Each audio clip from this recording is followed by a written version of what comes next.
Hi there. Welcome to Real Life on the Homestead in Ontario, and I'm Marie.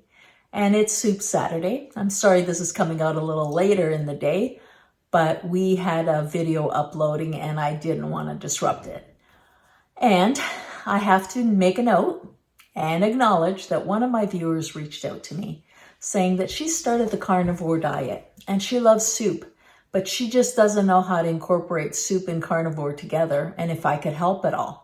And abso-friggin-lutely I can, especially since we've been doing an egg series. We're going to actually include this in the soup and the egg playlists.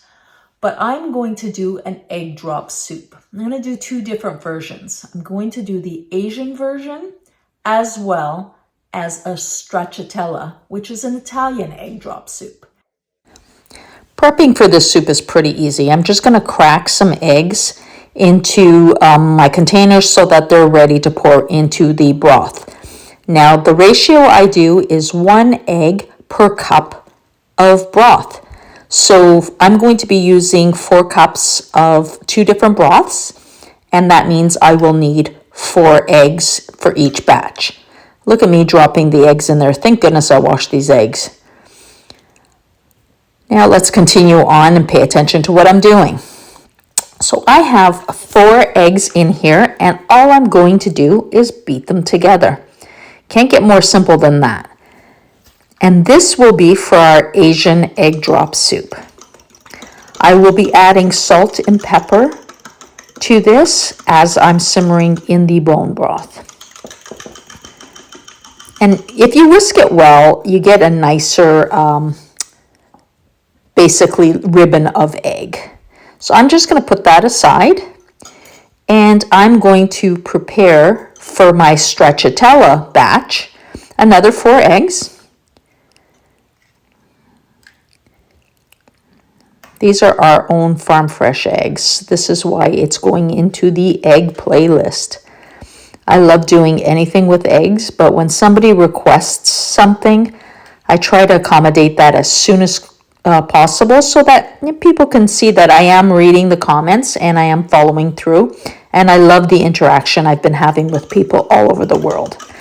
So here I'm just going to beat up the eggs again, but for stracciatella, which means rags in Italian, so you'll actually have rags in ice creams and cakes, but stracciatella here is for soup and it will be egg ribbons. And I'm putting in a 1/2 cup of Parmesan cheese. I pre-grate my Parmesan cheese, so I'm just making sure that it hasn't clumped up in the jar that I keep it in. And I'm going to add a 1/4 cup of Pecorino. That's sheep cheese. And I'm just going to shred that I'm not going to measure. I'm just going to see what's about a 1/4 cup. If you don't have Pecorino, don't stress. Don't ever stress over any recipe. Just adjust it to what you have. So I think I probably went over a 1/4 cup there. But if you didn't have it, you could just do all Parmesan or just do the 1/2 cup of Parmesan and make it a little bit lighter. But if for somebody who's a carnivore and is looking at meat products, this is absolutely perfect. So I'm just going to beat that up. I will add pepper to this, but I will not add salt because the cheeses have their own saltiness to them. So there we go. That's all the prep we have to do. Now we've moved over to the stove, and I'm going to use, this is my chicken bone broth. I'm going to use this one for the Asian, and you can use any meat bone broth. So look at the beautiful color on that.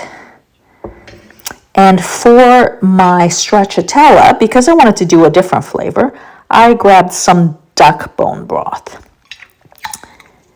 And these are, of course, from our own animals, and I have made sure that I always do it as pure as possible when I'm doing bone broth. But you can tell by this beautiful golden color, all the great collagen that's in there. I've brought it up to room temperature just to make it a little bit more liquidy instead of that gel consistency out of the fridge. And now we're just going to bring this up to a boil and continue on. Do not blink because you will miss this. I'm just going to stir my broth. This is the chicken broth. And with a fork, I am going to pour in the egg and make my ribbons.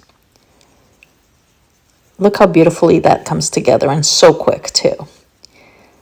That is how simple this is. Turn off the heat because they are cooked instantly. And then I'm just going to add some green onions to the Asian one. If you're a strict carnivore diet person, don't add the green onion, but I'm not, so I'm going to add that in for flavor, and then just a tiny pinch of salt and pepper.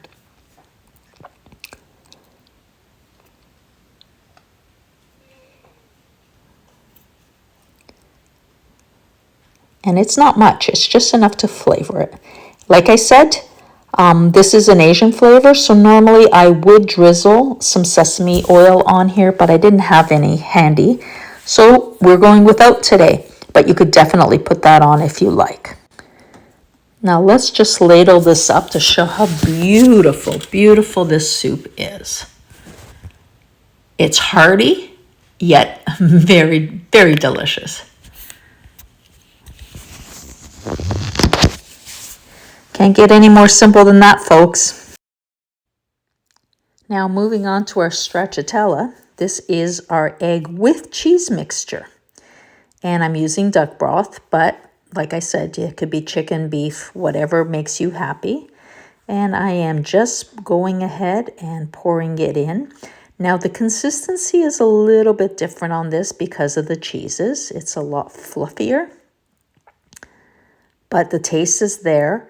And I am going to add a small pinch of salt, but not a lot. The cheese has its own salt. And then a little bit of pepper. With this soup, I find that flat parsley is perfect. And again, if you're strict carnivore, you don't have to do that. I also like the little green flecks that it gives it. It just makes it look a little bit prettier rather than a bowl of yellow. And lots of pepper. Love the pepper. And there we go. Another soup within a couple of minutes. This is just incredible, and it's something you should try. It's a great way to use eggs. It's very high in protein, and it satisfies that carnivore diet. There we go. No pasta in here or rice, just straight egg and cheese. Stracciatella. Enjoy. Here are my two soups. I did put them in mason jars, but not for the purpose of canning, just to keep in the fridge. These will keep for a good 5 days in the fridge. Normally they won't last that long. I find that each liter jar is good enough for 2 people. So there we have it. A super, super simple soup made with bone broth and eggs. You can't beat that for carnivore. And this is not canned. I've just sealed it up while the soup was hot. And this will go in the fridge good for 5 days. So I made a couple of jars of those to keep.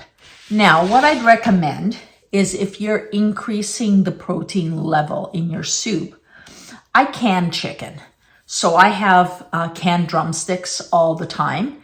And I just take these and I shred them into my soups. You can also use, like you can cook this up. You don't have to have it canned. But I also can beef and I could shred that up. So if you think about it, your bone broth could be chicken, beef, pork, veal, duck.